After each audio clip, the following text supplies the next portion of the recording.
The 12:50 train drew up with a grinding of brakes at the platform of Market Blandings, and Smith, who had been whiling away the time of waiting by squandering money, which he could ill afford, on the slot machine which supplied butterscotch, turned and submitted it to a grave scrutiny.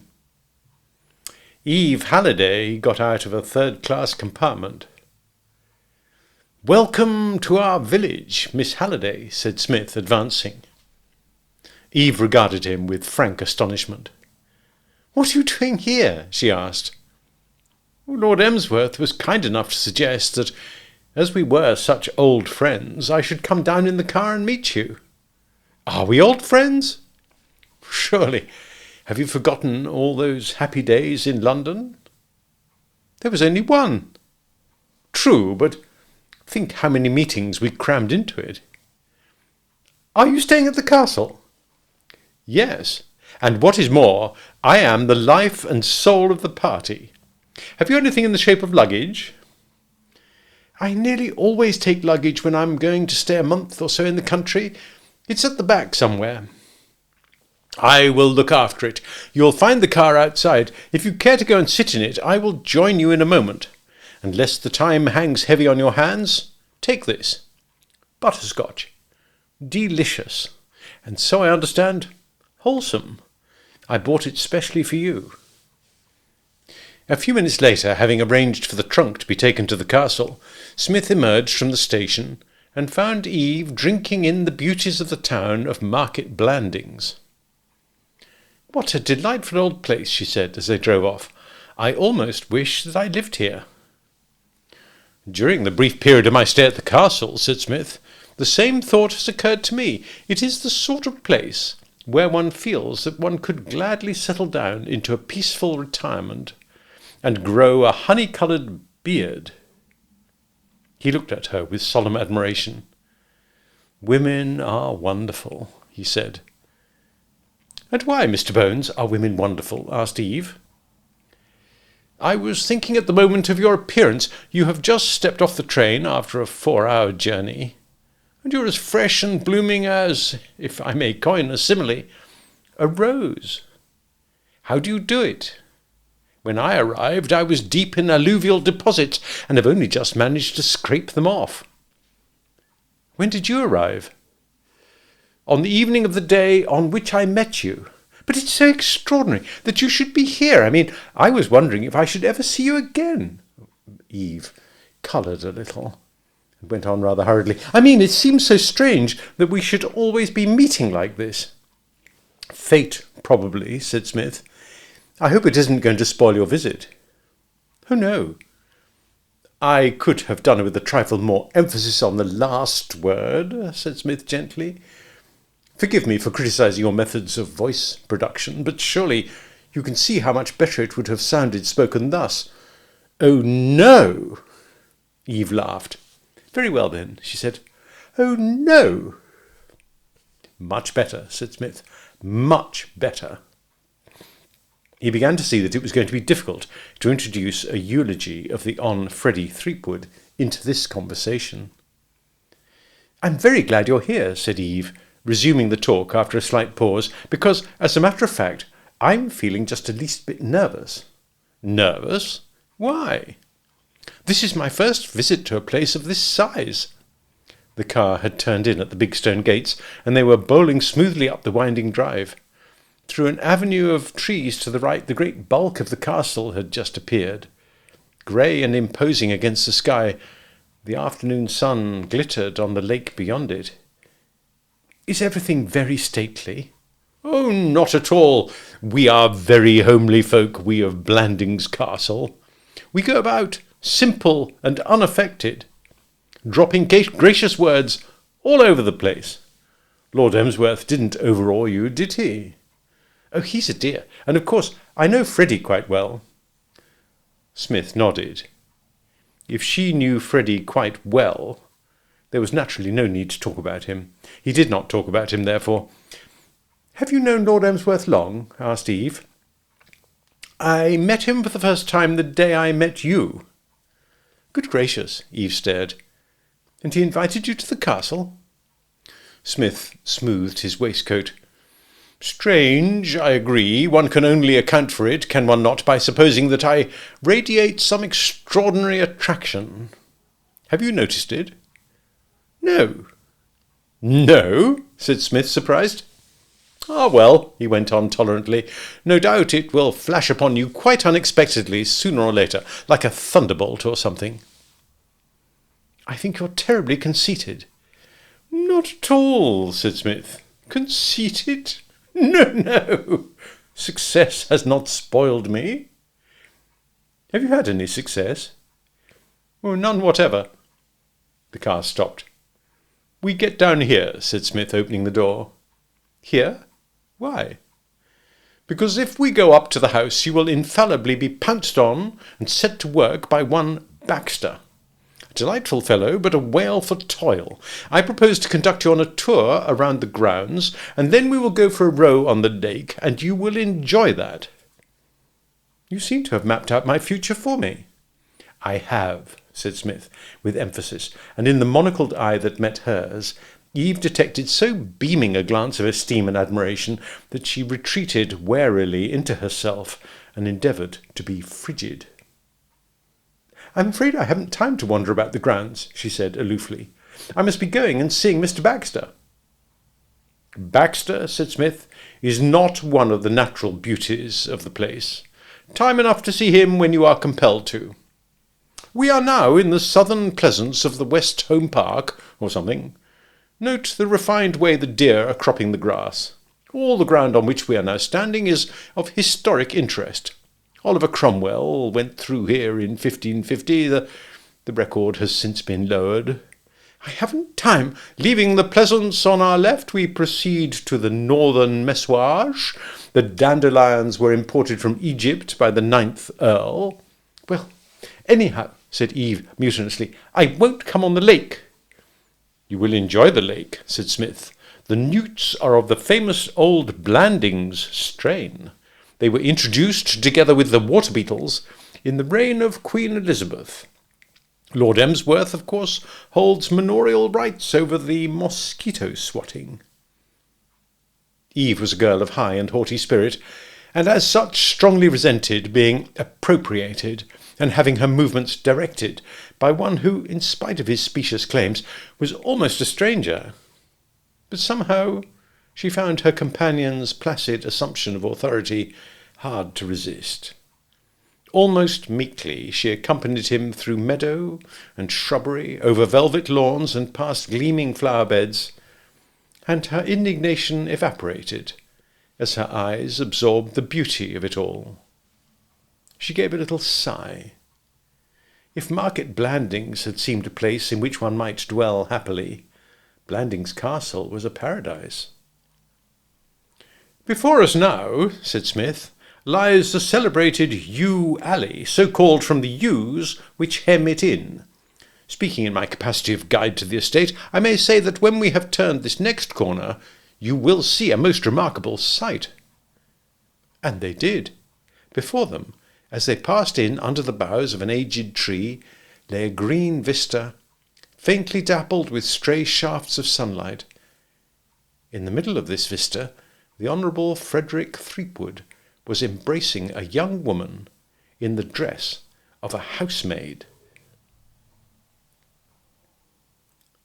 Smith was the first of the little group to recover from the shock of this unexpected encounter, the Honourable Freddie the last. That unfortunate youth, meeting Eve's astonished eye as he raised his head, froze where he stood, and remained with his mouth open until she had disappeared, which she did a few moments later, led away by Smith, who, as he went, directed at his young friend a look in which surprise, pain, and reproof were so nicely blended that it would have been hard to say which predominated. All that a spectator could have said with certainty was that Smith's finer feelings had suffered a severe blow.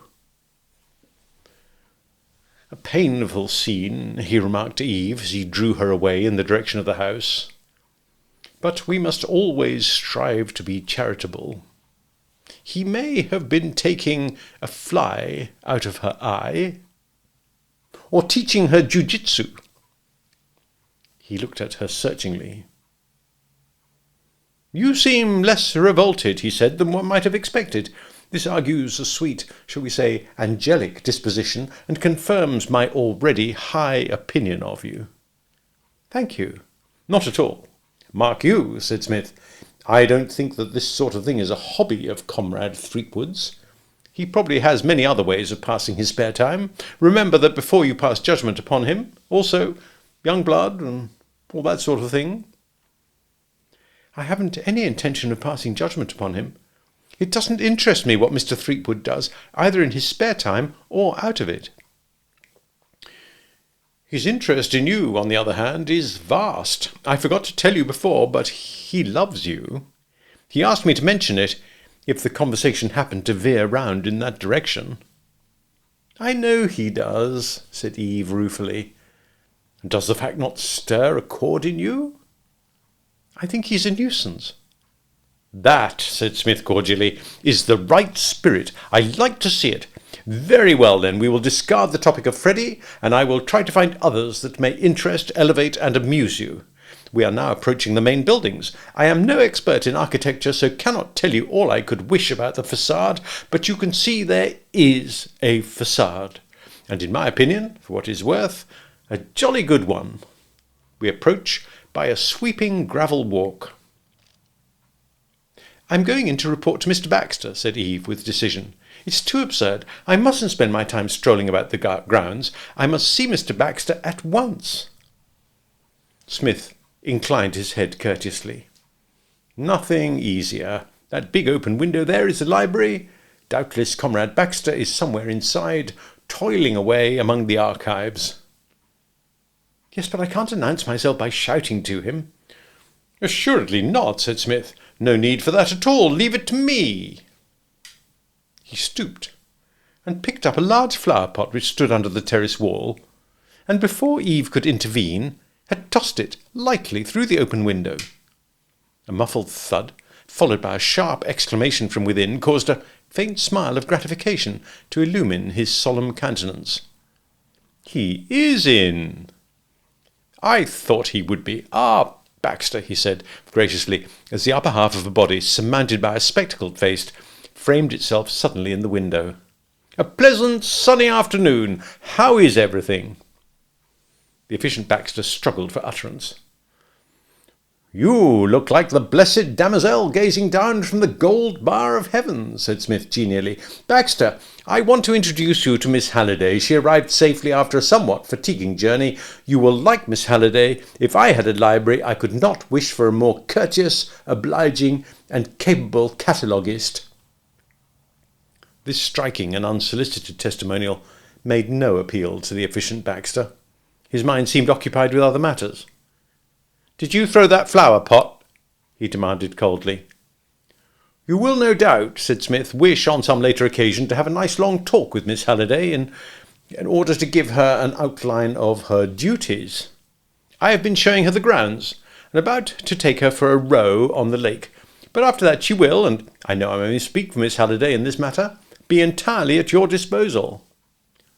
Did you throw that flower pot? I look forward confidently to the pleasantest of associations between you and Miss Halliday. You will find her, said Smith warmly, a willing assistant, a tireless worker. Did you? But now, said Smith, I must be tearing myself away in order to impress Miss Halliday. I put on my best suit when I went to meet her. For a row upon the lake, something simpler in pale flannel is indicated. I shall only be a few minutes, he said to Eve. Would you mind meeting me at the boathouse? I'm not coming on the lake with you. At the boathouse in, say, 6¼ minutes, said Smith with a gentle smile, and pranced into the house like a long-legged mustang. Eve remained where she stood, struggling between laughter and embarrassment. The efficient Baxter was still leaning wrathfully out of the library window, and it began to seem a little difficult to carry on an ordinary conversation. The problem of what she was to say in order to continue the scene in an agreeable manner was solved by the arrival of Lord Emsworth, who pottered out from the bushes with a rake in his hand. He stood eyeing Eve for a moment, and then memories seemed to wake. Eve's appearance was easier to remember, possibly, than some of the things which his lordship was wont to forget. He came forward beamingly. "Ah, there you are, miss. Dear me, I'm really afraid I've forgotten your name. My memory is excellent as a rule, but I cannot remember names. Miss Halliday, of course. Baxter, my dear fellow," he proceeded, citing the watcher at the window. "This is Miss Halliday." "Mr. McTodd," said the efficient one sourly, "has already introduced me to Miss Halliday." "Has he? And deuce civil of him. But where is he?" inquired his lordship, scanning the surrounding scenery with a vague eye. "He went into the house after," said Baxter in a cold voice, "throwing a flower pot at me." "Doing what?" "He threw a flower pot at me," said Baxter, and vanished moodily. Lord Emsworth stared at the open window, then turned to Eve for enlightenment. "Why did Baxter throw a flower pot at McTodd?" he said. And he went on ventilating an even deeper question. "Where the deuce did he get a flower pot? There are no flower pots in the library." Eve, on her side, was also seeking information. "Did you say his name was McTodd, Lord Emsworth?" No, Baxter. That was Baxter, my secretary. No, I mean the one who met me at the station." "Baxter did not meet you at the station. The man who met you at the station," said Lord Emsworth, speaking slowly, for women are so apt to get things muddled, "was McTodd. He's staying here. Constance asked him, and I'm bound to say when I first heard of it, I was not any too well pleased. I don't like poets as a rule. But this fellow's so different from the other poets I've met. Different altogether. And," said Lord Emsworth, with not a little heat, "I strongly object to Baxter throwing flower pots at him. I won't have Baxter throwing flower pots at my guests," he said firmly. For Lord Emsworth, though occasionally a little vague, was keenly alive to the ancient traditions of his family regarding hospitality. "Is Mr. McTodd a poet?" said Eve, her heart beating. "Oh, yes, there seems to be no doubt about that. A Canadian poet. Apparently they have poets out there. And," demanded his lordship, ever a fair-minded man, "why not? A remarkable growing country. I was there in the year 98, or was it?" he added, thoughtfully passing a muddy hand over his chin and leaving a rich brown stain. "Was it 99? I forget. My memory isn't good for dates. If you'll excuse me, Miss Halliday, of course, if you will excuse me, I must be leaving you. I must have to see McAllister, my head gardener, an obstinate man, a Scotchman. If you go into the house, my sister Constance will give you a cup of tea. I don't know what the time is, but I suppose there will be tea soon. Never take it myself." "Mr. McTodd asked me to go for a row on the lake." "On the lake, eh? On the lake," said his lordship, as if this was the last place in the neighbourhood where he would have expected to hear of people proposing to row. Then he brightened. "Of course, yes, on the lake. I think you'll like the lake. I take a dip there myself every morning before breakfast. I find it good for the health and appetite. I plunge in and swim perhaps 50 yards and then return." Lord Emsworth suspended the gossip from the training camp in order to look at his watch. "Dear me," he said, "I must be going. McAllister's been waiting fully 10 minutes. Goodbye, then, for the present, Miss... goodbye." And Lord Emsworth ambled off, on his face that look of tense concentration which it always wore when interviews with Angus McAllister were in prospect, the look which stern warriors wear when about to meet a foeman worthy of their steel. There was a cold expression in Eve's eyes as she made her way slowly to the boathouse. The information which she had just received had come as a shock, and she was trying to adjust her mind to it. When Miss Clarkson told her of the unhappy conclusion to her old school friend's marriage to Ralston McTodd, She had immediately, without knowing anything of the facts, arrayed herself loyally on Cynthia's side and condemned the unknown MacTodd uncompromisingly and without hesitation. It was many years since she had seen Cynthia, and their friendship might almost have been said to have lapsed, but Eve's affection, when she had once given it, was a durable thing, capable of surviving long separation. She had loved Cynthia at school, and she could feel nothing but animosity towards anyone who had treated her badly. She eyed the glittering water of the lake from under lowered brows, and prepared to be frigid and hostile when the villain of the piece should arrive. It was only when she heard footsteps behind her, and turned to perceive Psmith hurrying up, radiant in gleaming flannel, that it occurred to her for the first time that there might have been faults on both sides.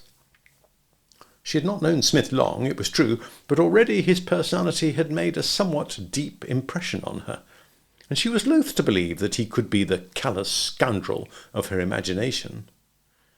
She decided to suspend judgment until they should be out in mid-water and in a position to discuss the matter without interruption. "I'm a little late," said Smith as he came up. "I was detained by our young friend Freddie.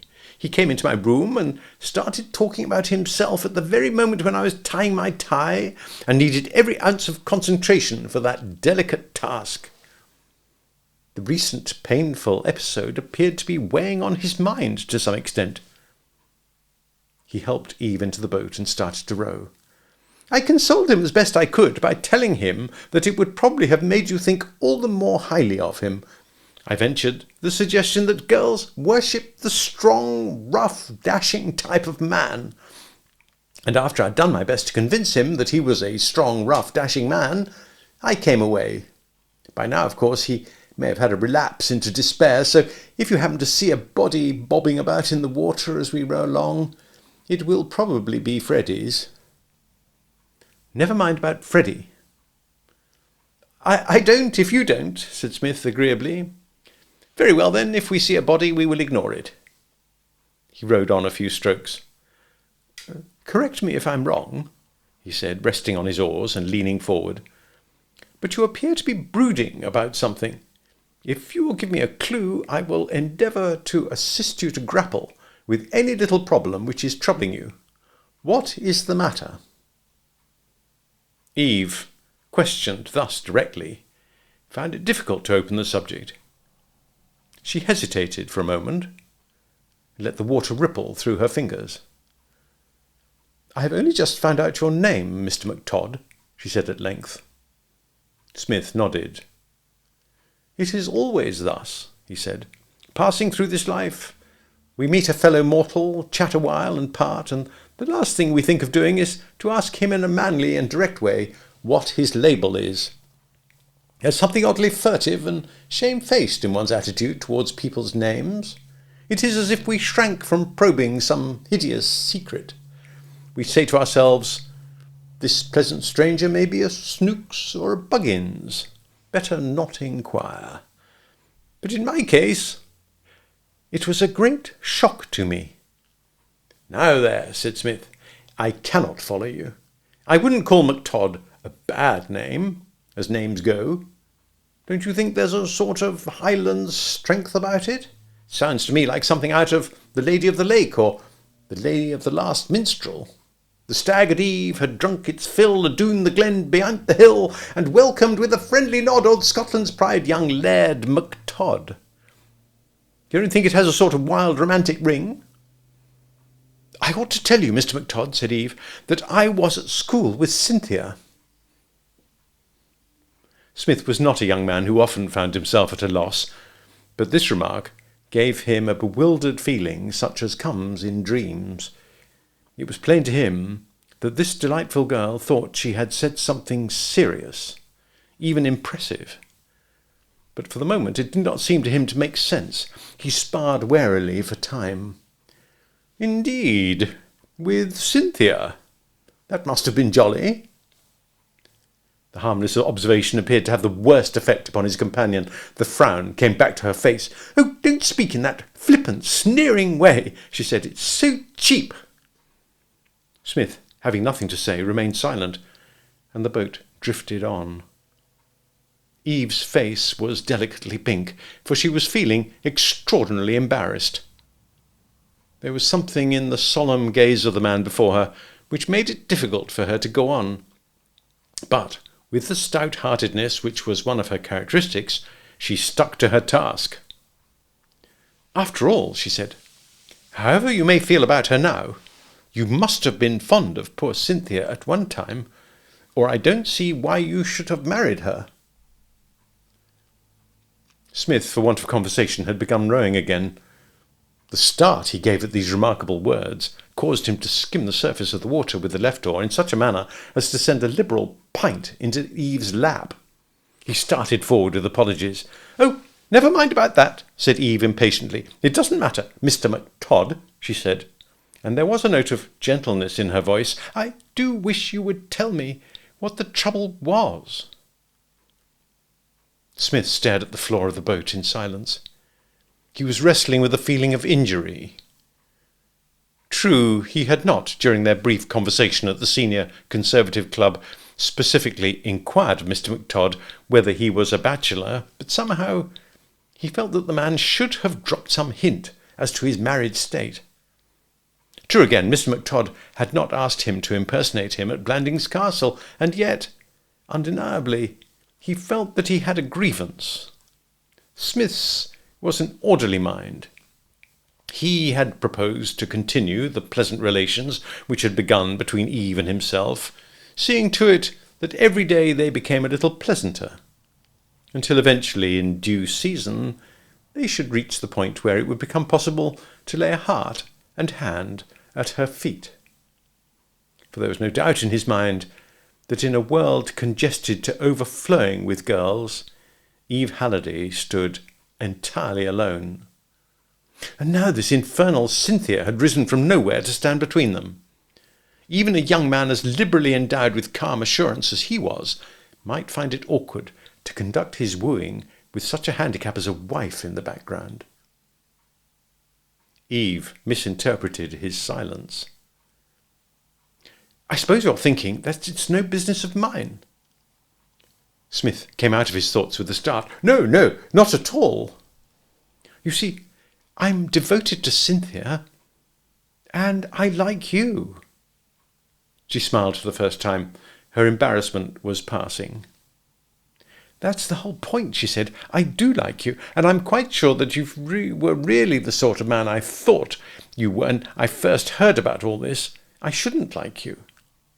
The friend who told me about you and Cynthia made it seem as if the whole fault had been yours. I got the impression that you'd been very unkind to Cynthia. I thought you must be a brute. And when Lord Emsworth told me who you were, my first impulse was to hate you. I think if you had come along just then, I should have been rather horrid to you. But you were late, and that gave me time to think it over, and then I remembered how nice you'd been to me, and I felt somehow that you must really be quite nice. And it occurred to me that there might be some explanation. I thought that perhaps if you had let me interfere in your private affairs, and if things hadn't gone too far, I might do something to help. Try to bring you together, you know." She broke off a little confused, for now that the words were out, she was conscious of a return of her former shyness. Even though she was an old friend of Cynthia's, there did seem something insufferably officious in this meddling. And when she saw the look of pain on her companion's face, she regretted that she had spoken. Naturally, she thought he was offended. In supposing that Smith was offended, she was mistaken. Internally, he was glowing with a renewed admiration for all those beautiful qualities in her which he had detected before they'd ever met at several yards' range across the street from the window of the Drones Club smoking room. His look of pain was due to the fact that, having now had time to grapple with the problem, he had decided to dispose of this Cynthia once and for all. He proposed to eliminate her forever from his life, and the elimination of even such a comparative stranger seemed to him to call for a pained look. So he assumed one. That, he said gravely, would, I fear, be impossible. It is like you to suggest it, and I cannot tell you how much I appreciate the kindness which has made you interest yourself in my troubles. But it is too late for any reconciliation. Cynthia and I are divorced. For a moment the temptation had come to him to kill the woman off with some wasting sickness, but this he resisted as trending towards possible future complications. He was resolved, however, that there should be no question of bringing them together again. He was disturbed to find Eve staring at him in amazement. Divorced? But how can you be divorced? It's only a few days since you and she were in London together. Smith ceased to wonder that Mr. McTodd had had trouble with his wife. The woman was a perfect pest. I use the term in a spiritual rather than a legal sense, he replied. True, there has been no actual decree, but we are separated beyond hope of reunion. He saw the distress in Eve's eyes and hurried on. There are things, he said, which it is impossible for a man to overlook, however broad-minded he may be. Love, Miss Halliday, is a delicate plant. It needs tending, nursing, assiduous fostering. This cannot be done by throwing the breakfast bacon at a husband's head. What? Eve's astonishment was such that the word came out in a startled squeak. In the dish, said Smith sadly. Eve's blue eyes opened wide. Cynthia did that? On more than one occasion. Her temper in the mornings was terrible. I have known her lift the cat over 2 chairs and a settee with a single kick, and all because there were no mushrooms. But I can't believe it. Come over to Canada, said Smith, and I will show you the cat. Cynthia did that? Cynthia? Why, she was always the gentlest little creature. At school, you mean? Yes. That, said Smith, would, I suppose, be before she had taken to drink. Taken to drink? Smith was feeling happier. A passing thought did come to him that all this was perhaps a trifle rough on the absent Cynthia, but he mastered the unmanly weakness. It was necessary that Cynthia should suffer in the good cause. Already he had begun to detect in Eve's eyes the faint dawning of an angelic pity, and pity is recognised by all the best authorities as one of the most valuable emotions which your wooer can awaken. Drink, Eve repeated, with a little shudder. We lived in one of the dry provinces of Canada, and as so often happens, that started the trouble. From the moment when she installed a private still, her downfall was swift. I have seen her, under the influence of homebrew, rage through the house like a devastating cyclone. I hate speaking like this of one who was your friend, said Smith in a low, vibrating voice. I would not tell these things to anyone but you. The world, of course, supposes that the entire blame for the collapse of our home was mine. I took care that it should be so. The opinion of the world matters little to me. But with you it is different. I should not like you to think badly of me, Miss Halliday. I do not make friends easily. I am a lonely man. But somehow it has seemed to me since we met that you and I might be friends. Eve stretched her hand out impulsively. Why, of course. Smith took her hand and held it far longer than was strictly speaking necessary. Thank you, he said. Thank you. He turned the nose of the boat to the shore and rowed slowly back. I have suffered, said Smith gravely, as he helped her ashore. But if you will be my friend, I think that I may forget. They walked in silence up the winding path to the castle.